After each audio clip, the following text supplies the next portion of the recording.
இங்கே இவர் ஒரு பட்டிமன்ற பேச்சாளரா இருக்காரு. இவர் பேசுறத வீட்டுல இருக்க எல்லாரும் ரசிச்சு கேட்டுட்டு இருக்காங்க. அதுல அவரு நம்மளோட அப்பா அம்மா நமக்கு ரொம்ப முக்கியமானவங்கிற மாதிரி பேசிட்டு இருப்பாரு. அப்ப வீட்டுல காலிங் பெல் அடிக்கிற சத்தம் கேக்குது. உடனே அங்க இருக்க பாட்டி எழுந்து ஒரு ரூம்ல போய் ஒளிஞ்சுக்கிறாங்க. ஆக்சுவலா என்ன நடந்திருக்கும்னா, இந்த பாட்டி அவரோட அம்மாவா இருப்பாங்க. இவங்களோட ஹஸ்பண்ட் ஒரு மாசத்துக்கு முன்னாடி இறந்து போயிருப்பாங்க. ஆனா இப்ப இவங்க 3 மாசம் பிரெக்னெண்டா இருப்பாங்க. இது தெரிஞ்சது அவங்களோட பையன் இனிமே வீட்டுல இருந்து வெளியவே போக கூடாது, யாராவது வந்தா உடனே போய் ரூமுக்குள்ள இருக்கணும்னு சொல்லி இருப்பாரு. அதனால அந்த பாட்டி ரூம்ல போய் ஒளிஞ்சிட்டு இருப்பாங்க. இப்ப அந்த பாட்டியோட பேத்தி வராங்க அவங்க அம்மா வீட்டுக்கு. அப்ப வந்ததுமே பாட்டி எங்க இருக்காங்கன்னு கேட்டுட்டு அவங்க ரூமுக்கு போறாங்க. பாட்டியை பார்த்ததும் பேத்தி ஷாக் ஆகுறாங்க.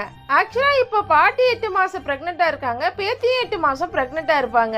இப்ப அந்த பாட்டியோட மருமக சொல்றாங்க, அடுத்த வாரம் மருமக வராரு, அவரு முன்னாடி உங்க அம்மா இப்படிலாம் வச்சுக்க முடியாது, உங்க அம்மா கூட்டு போய் உங்க தம்பி வீட்டுல விடுங்கன்னு சொல்றாங்க. தம்பி கிட்ட போய் கேட்டா அவன் எங்க வீட்டுல எல்லாம் இடம் இல்ல, நீங்க கொண்டு போய் எங்க விட்டுருங்கன்னு சொல்லிடுறாரு. எங்கேயுமே அவங்கள சேர்த்துக்க மாட்டேங்கிறாங்க. ஏதாவது ஒரு காரணம் சொல்லி அவங்கள ரிஜெக்ட் பண்ணிடுறாங்க. இப்ப அந்த பாட்டியோட பையனுக்கு அவங்க வைஃப் போன் பண்ணி உங்க அம்மா விட்டுட்டீங்களா இல்லையா, எப்போ வருவீங்கன்னு சொல்லி கால் பண்ணிட்டே இருப்பாங்க.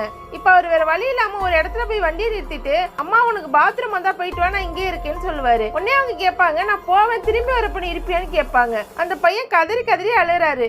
எனக்கு ஒரு வழி தெரியலம்மா, நான் என்ன பண்றது, இந்தாமா இந்த பணத்தை வச்சுட்டு நீ எங்கேயாவது போய் பத்திரமா இருமான்னு சொல்லிட்டு அவங்களை அங்கேயே இறக்கி விட்டு போயிடுறாரு. இப்ப கொஞ்ச நாள் கழிச்சு அவர் மறுபடியும் காட்டுறாங்க. அதே மாதிரி ஒரு பட்டிமன்றத்துல பேசிட்டு வராரு. அப்போ கடவுளுங்கிறது ஒண்ணு நம்மளோட அம்மா அப்பா, இன்னொன்னு நம்ம பெத்த குழந்தைங்கன்னு பேசிட்டு வராரு. அப்ப அந்த நிகழ்ச்சியை முடிச்சுட்டு அவர் வெளியே வராரு. அப்போ ஒரு அம்மா பொண்ணு வந்து அவங்க கிட்ட பேசுறாரு. நீங்க ரொம்ப நல்லா பேசுறீங்க சார், என் பொண்ணு உங்களுக்காக ஒரு கிஃப்ட் வச்சிருக்கான்னு சொல்றாங்க. உடனே அவரு என்னம்மா எனக்கு கிஃப்ட் வச்சிருக்கேன்னு கேக்குறாரு. உடனே அந்த பொண்ணு அவர் அவங்க அம்மா கொடுத்த அந்த பண மூட்டையை எடுத்து அவர்கிட்ட கொடுக்குறாங்க. அதை பார்த்தது அவருக்கு ஷாக் ஆகுது. ஆக்சுவலா அந்த குட்டி பொண்ணு அவரோட தங்கச்சியா தான் இருப்பாங்க. அதை பார்த்து அவரும் கதறி கதறி அழறாரு. அந்த குட்டி பொண்ணு அவரை பார்த்து அழுதுட்டே இங்க இருந்து போறா. சரியா தப்பா நான் கேட்க வரல, நம்ம என்ன பண்ணாலும் நம்ம அப்பா அம்மா நம்மள ஏத்துக்கிறாங்க, அதே மாதிரி அவங்க எது செஞ்சாலும் நம்ம ஏத்துக்கிட்டு தான் ஆகணும். இதை பத்தி நீங்க என்ன நினைக்கிறீங்கன்னு ஒரு கமெண்ட் பண்ணிட்டு போங்க.